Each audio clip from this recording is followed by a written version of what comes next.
Lectura del libro escrito por Fritz Perls titulado Yo, hambre y agresión, capítulo 11 de la segunda parte. El pseudometabolismo del carácter paranoico. Dos figuras pueden mostrar de una forma sencilla la actividad del área alimenticia del organismo. La figura 1 ilustra el metabolismo sano del alimento. La figura 2, un fenómeno patológico que se parece al metabolismo, pero en realidad es una frustración y se puede llamar pseudometabolismo. El tubo de alimentación es una piel que separa el organismo propiamente dicho del mundo exterior, como lo hace la epidermis.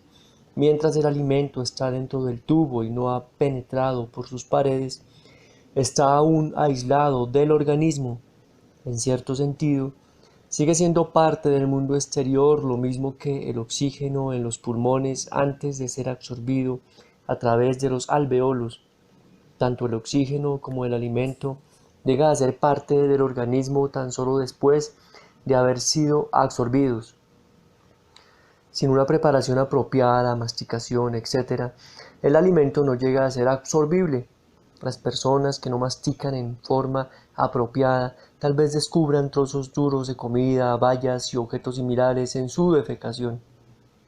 El material introyectado permanece fuera del organismo propiamente dicho y por ello se percibe correctamente como algo extraño al ser, algo que provoca agresión dental o el deseo de liberarse de ello. Se defeca este material no como un desperdicio, sino como proyección. No desaparece del mundo del proyector, sino tan solo de su personalidad. Bajo el influjo de resistencias, el sano estado de comer y defecar se cambia con frecuencia en las condiciones patológicas de introyección y proyección, con la ayuda de resistencias sensoriales, hipoestesia. La boca y el ano se convierten en lugares de confluencia en vez de lugares de comunicación regulada.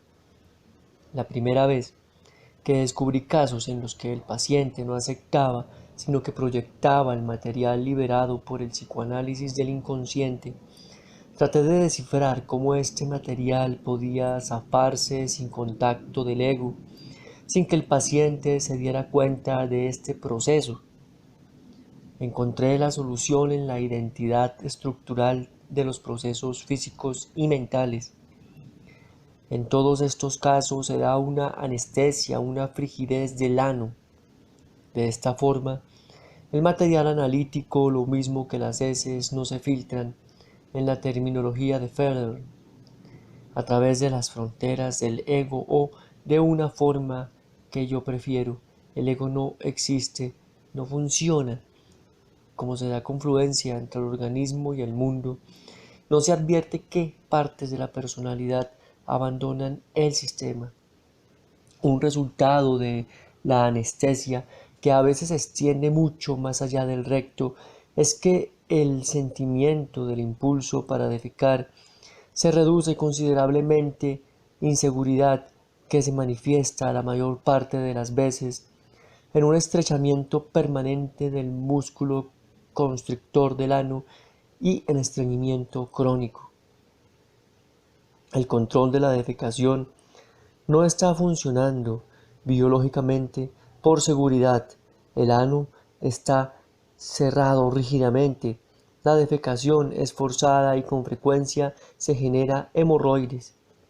No se siente. El paso de las heces por el ano se realiza sin sensaciones adecuadas. En vez de plena conciencia acompaña a la defecación un vagabundeo mental, a veces hasta cierto tipo de trance. En el organismo sano, el alimento mental y físico se asimila y transforma en energía que se aplican a la actividad, se presentan como acciones y emociones. El material indigerible es descargado y descartado como desperdicio, es expresado pero no proyectado. En el pseudometabolismo el material insumido se asimila insuficientemente y sale de la personalidad más o menos sin usar, llevando consigo energías del sistema.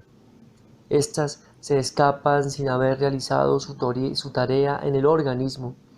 Si el material fuera tan solo descartado y tratado como desperdicio, el daño infligido en el organismo podría repararse en un grado considerable.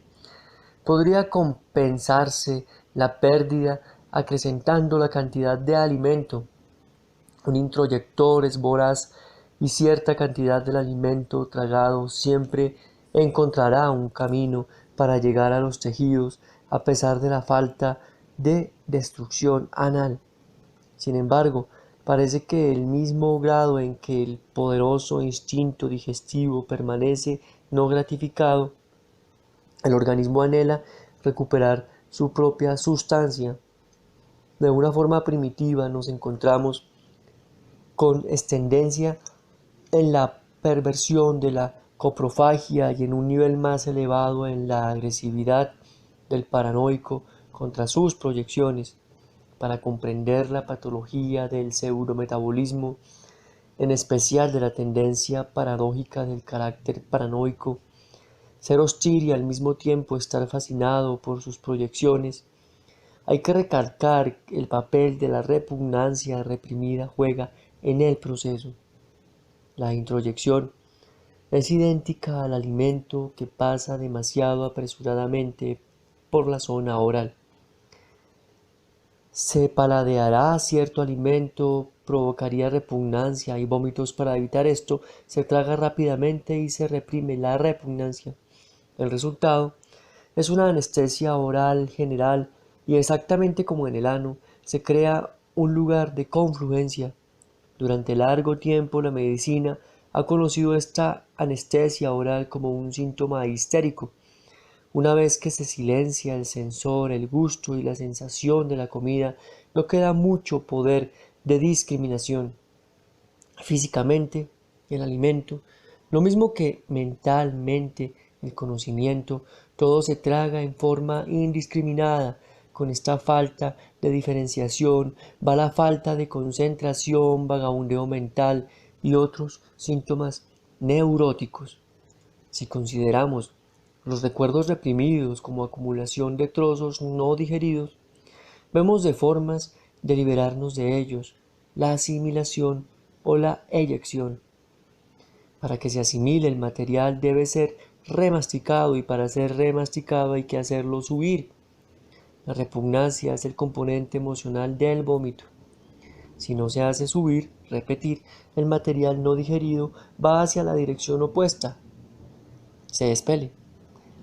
No se siente la eyección como separación cuando la anestesia anal ha creado una confluencia. La eyección se convierte en proyección. El organismo prosigue en sus intentos de atacar y destruir el material recién proyectado que se vincula a objetos apropiados del mundo exterior, siempre que estos objetos se conviertan en figura. El organismo responde con agresión, con hostilidad, vengatividad y persecución. Esta persecución paranoica es un fenómeno muy notable.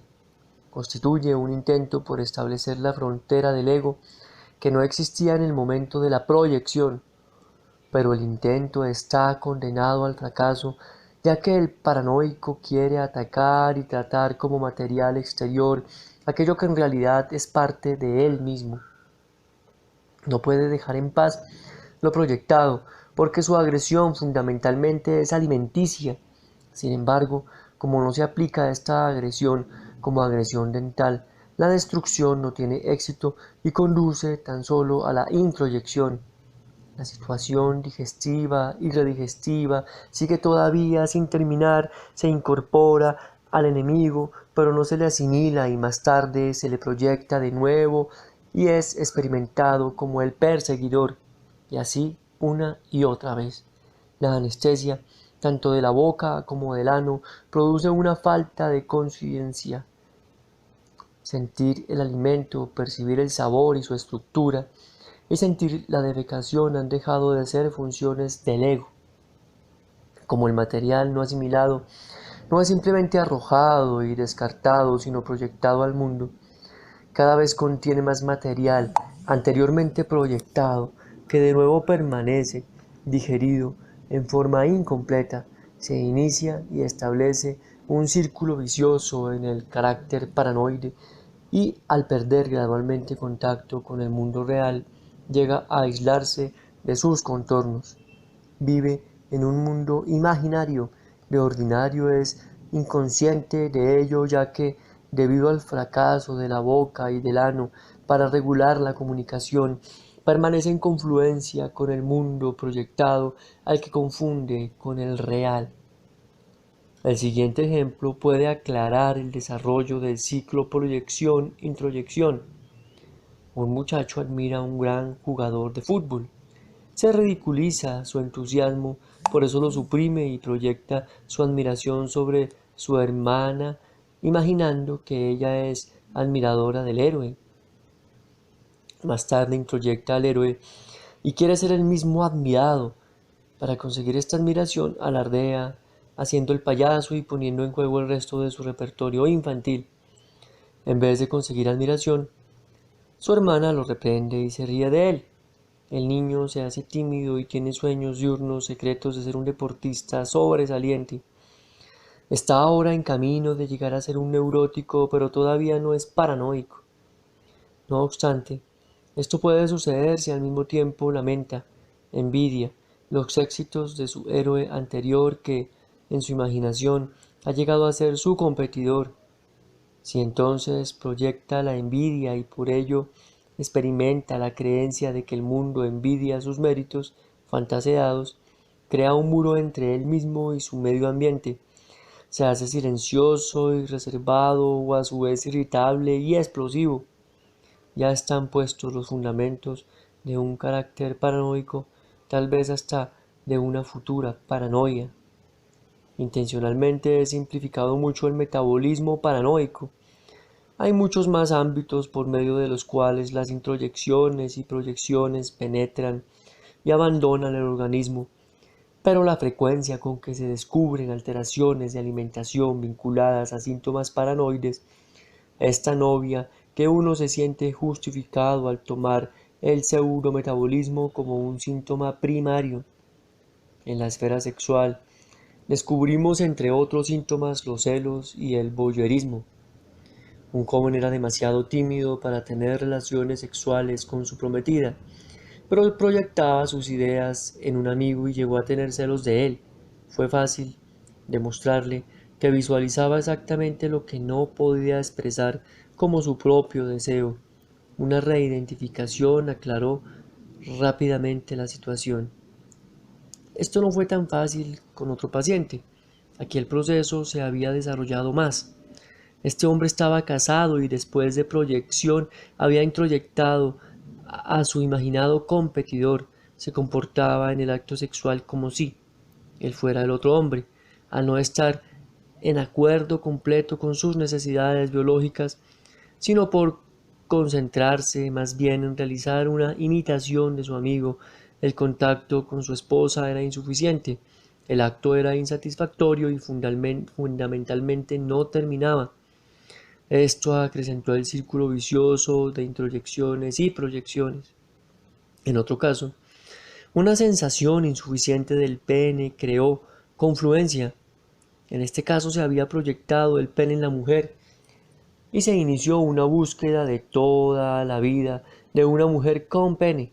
Aquí tenemos un complejo de castración real, o más bien una castración alucinatoria correspondiente a la ausencia de sensaciones adecuadas. Ya hemos tratado antes otro aspecto del complejo de castración, exactamente que la agresión proyectada genera el miedo de que alguna parte de uno mismo, por ejemplo el pene, pueda sufrir daño. Sin embargo, existe una queja que el psicoanálisis atribuye también al complejo de castración, pero que no puede explicarse por medio de agresión proyectada. Muchos hombres creen que la pérdida de semen los hace débiles o enfermos mentales. Otros viven con miedo constante de perder su dinero y llegar a ser pobres. Cuando se proyecta una actividad, el ego se experimenta a sí mismo como pasivo en el caso de la agresión, proyectada se experimenta a sí mismo como atacado. Sin embargo, la pérdida de energía se siente como una función del propio organismo y no como el resultado de un ataque. En realidad, la persona que proyecta pierde energías en vez de aplicarlas y expresarlas. En el ejemplo anterior, el muchacho, en vez de experimentar su entusiasmo y con él una intensa alegría de vivir, se mete en un sinfín de problemas para inducir a la gente a que se entusiasme por su propia persona. Al proyectar su entusiasmo, lo pierde. Este es el primer paso para reducir la personalidad. Un paciente paranoide se quejaba de que, a pesar de actividades sexuales muy reducidas, sufría una pérdida continua de energía. Tenía eyaculación precoz. Proyectaba su semen, apenas sentía la descarga y no experimentaba nada que se acercara siquiera a un orgasmo genuino. En vez de una confluencia temporal de su personalidad con su esposa, en vez de la unificación que caracteriza el acto sexual, había siempre sobreexcitación sexual, pero no contacto personal. Es cierto, en el momento del orgasmo se da una confluencia, una unificación tal entre el hombre y la mujer que el mundo y la individualidad dejan de existir. Pero esta confluencia es el clímax de la curva ascendente del contacto personal, de piel y finalmente genital. La disolución del fenómeno de aislamiento, contacto en una confluencia se experimenta como satisfacción intensa. A las personas con eyaculación precoz les caracteriza una zona de contacto subdesarrollada y funciones del ego débiles. Tienen tan pocas posibilidades de contacto genital como esté menoscabado su contacto de alimento, del mismo modo que exigen el flujo inmediato, libre de esfuerzo, de la leche, dejan fluir su semen sin atravesar y crear la frontera de contacto. Por ejemplo, sin la experiencia de la satisfacción. La eyaculación precoz es característica de una persona incapaz de un esfuerzo concentrado. Se proyecta el esfuerzo y se espera que otra persona lo haga. Esos casos se presentan como infantiles, dependientes de un sustituto materno o como un jefe que tiene empleados y criados que hacen el trabajo por él. A ambos a veces se encuentran las dos actitudes de la misma persona. Están perdidos si tienen que depender de sí mismos. Mientras que en el ejemplo de la eyaculación precoz se proyecta el esfuerzo específico y tan solo permanece una excitación no específica, irritación, como expresión de la personalidad, encontramos también lo contrario, la personalidad frígida que proyecta su excitación, pero que ejerce un esfuerzo extraordinariamente concentrado, pero sin fruto fingido. En la situación sexual, estos caracteres fingidos evitan la descarga y expresión necesaria de excitación intensa, pero hacen cualquier cosa para excitar a su compañero. Ellos mismos siguen vacíos, insatisfechos, desilusionados o cuando más, gozan de un pobre sustituto, un placer sádico al haber logrado su objetivo de excitar al compañero mientras ellos mismos permanecían impasibles. Su frigidez es una fortificación que tratan de romper, pero su gratificación sexual, lo mismo que la oral, es casi tan insuficiente como en el caso de la eyaculación precoz. Se cansan tanto que después del acto sexual no están felices sino simplemente agotados. Los dos tipos, la eyaculación precoz y la retardada, nunca logran una situación concluida, un equilibrio apropiado como requiere el organismo. El neurótico, que está en una necesidad permanente de afecto y aprecio, vive una situación similar. Aun cuando obtenga el amor deseado, no logra la satisfacción que esperaba. Su pseudometabolismo de ordinario es más bien simple. Está ávido de aprecio, pero en cuanto lo consigue, alabanza o crítica, o lo rechaza o lo introyecta, lo traga indiscriminadamente. no deriva ningún beneficio del don, no asimila, sino que proyecta la estima y prosigue el círculo vicioso. La pérdida de energías por la proyección, es decir, por falta de asimilación, produce la atrofia de la personalidad, del carácter paranoico.